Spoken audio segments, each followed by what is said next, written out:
Hello and welcome once again to Hebrew Bible Verse a Day. Today we're continuing our exploration of Genesis chapter 3.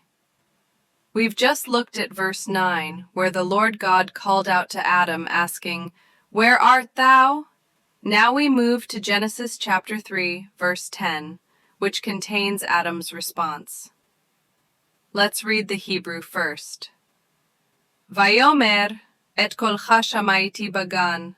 Vairaki eyoro manochi, vaichabe, and now for the English.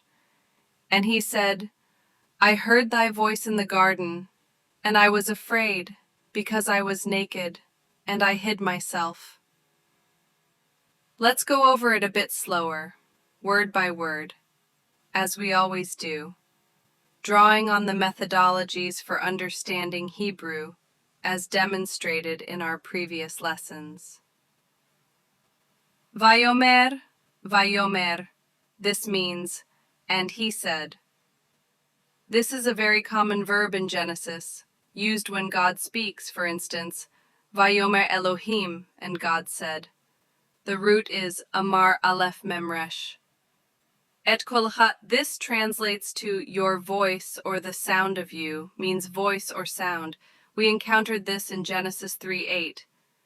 The voice of the Lord God. This is a suffix indicating your, masculine singular. Shamati, this means I heard. The root of this word is shema, meaning to hear. This is the same root we saw in Genesis 3:8. Vayishme'u, and they heard. Here, the suffix ti indicates the first person past tense, I heard. Bagan in the garden, the word gan simply means garden. This word also appeared in Genesis 3:8. Vayira, this means, and I was afraid, or, and I feared. This word reveals Adam's emotional state. Kiram, this phrase translates to because naked. Ki means because or that. Arom means naked. This is a key reason for Adam's fear and hiding. Anohi, this means I or I am. It is a first-person singular pronoun. Vaikave, this means, and I hid myself. The root haba means to hide. This is the same root we saw in Genesis 3:8. Vayichab, and he hid himself.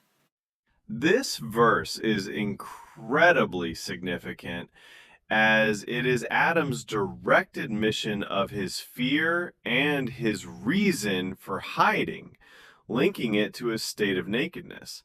It marks a moment of self-awareness and shame, a direct consequence of his disobedience. I hope you enjoyed this brief look at Genesis 3:10. It's incredible to see how much meaning is packed into these ancient words. As always, please do subscribe to this channel and give this video a like if you found it helpful. It lets Ben Schaefer know you're out there and appreciating these lessons. You can also visit HebrewBibleVerseAday.com for more information. From Ben Schaefer, shalom, and goodbye.